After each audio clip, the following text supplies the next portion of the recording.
CPM Thiruvananthapuram ജില്ലാ നേതൃത്വത്തിൽ പുകയുന്ന കടുത്ത ആഭ്യന്തര ഭിന്നതകളും ഗ്രൂപ്പ് പോരുകളും ഒടുവിൽ പരസ്യമായ രാഷ്ട്രീയ പോരിലേക്ക് വഴിമാറുന്നു. മുൻമന്ത്രിയും മുതിർന്ന നേതാവുമായ വി ശിവൻകുട്ടിയുടെ കടുത്ത അതൃപ്തിയും വിയോജിപ്പും പൂർണ്ണമായി തള്ളിക്കൊണ്ടാണ് വി ജോയിയെ ജില്ലാ സെക്രട്ടറിയായി വീണ്ടും തെരഞ്ഞെടുക്കാൻ ജില്ലാ കമ്മിറ്റി യോഗം തീരുമാനിച്ചത്. സംസ്ഥാന കമ്മിറ്റിയുടെ കർശന നിർദ്ദേശം ജില്ലാ സെക്രട്ടേറിയറ്റും ജില്ലാ കമ്മിറ്റിയും അതേപടി അംഗീകരിക്കുകയായിരുന്നു. മുൻ ജില്ലാ സെക്രട്ടറി ആനാവൂർ നാഗപ്പൻ സംസ്ഥാന സെക്രട്ടേറിയറ്റ് അംഗമായി ഉയർന്നതിന് പിന്നാലെ തലസ്ഥാനത്തെ പാർട്ടി കോട്ടകളിൽ തുടങ്ങിയ ചേരിപ്പോര് പുതിയ തീരുമാനത്തോടെ കൂടുതൽ സങ്കീർണമായ അവസ്ഥയിലേക്ക് നീങ്ങുകയാണ്. വി ജോയിയെ വീണ്ടും സെക്രട്ടറി പദവിയിൽ പരിഗണിക്കുന്നതിനോട് വി ശിവൻകുട്ടിക്ക് കടുത്ത വിയോജിപ്പാണുണ്ടായിരിക്കുന്നത്.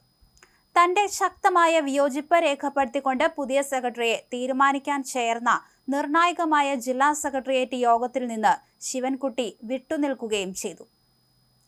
തർക്കം രൂക്ഷമായ പശ്ചാത്തലത്തിൽ CPM സംസ്ഥാന സെക്രട്ടറി MV ഗോവിന്ദൻ നേരിട്ടെത്തി തിരുവനന്തപുരത്ത് ജില്ലാ കമ്മിറ്റി അംഗങ്ങളുമായി പ്രത്യേക ചർച്ച നടത്തിയിരുന്നു. ഈ ചർച്ചയിലാണ് വി ജോയി തന്നെ ജില്ലാ സെക്രട്ടറിയായി തുടരട്ടെ എന്ന അന്തിമ നിർദ്ദേശം സംസ്ഥാന നേതൃത്വം ഔദ്യോഗികമായി മുന്നോട്ട് വെച്ചത്.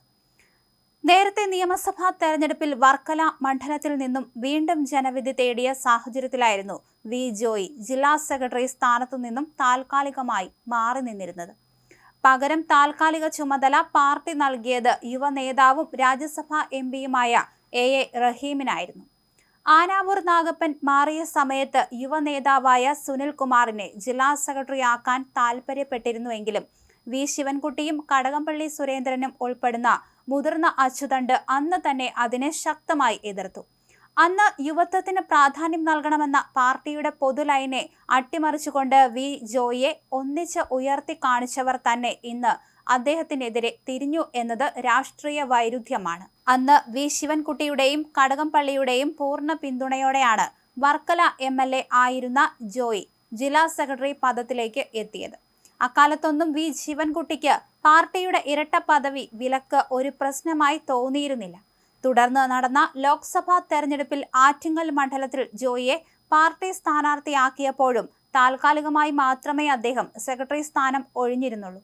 ആ തെരഞ്ഞെടുപ്പിൽ ജോയി പരാജയപ്പെട്ടതോടെ യാതൊരു തടസ്സവുമില്ലാതെ അദ്ദേഹം വീണ്ടും ജില്ലാ സെക്രട്ടറി കസേരയിൽ തിരിച്ചെത്തുകയും ചെയ്തു.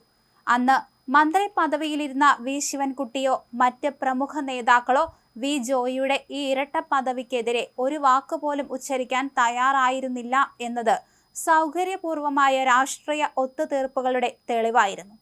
എന്നാൽ നിയമസഭാ തെരഞ്ഞെടുപ്പ് ഫലം പുറത്തു വന്നതോടെ തിരുവനന്തപുരം CPMലെ അധികാര സമവാക്യങ്ങൾ പൂർണ്ണമായി മാറിമറിഞ്ഞു.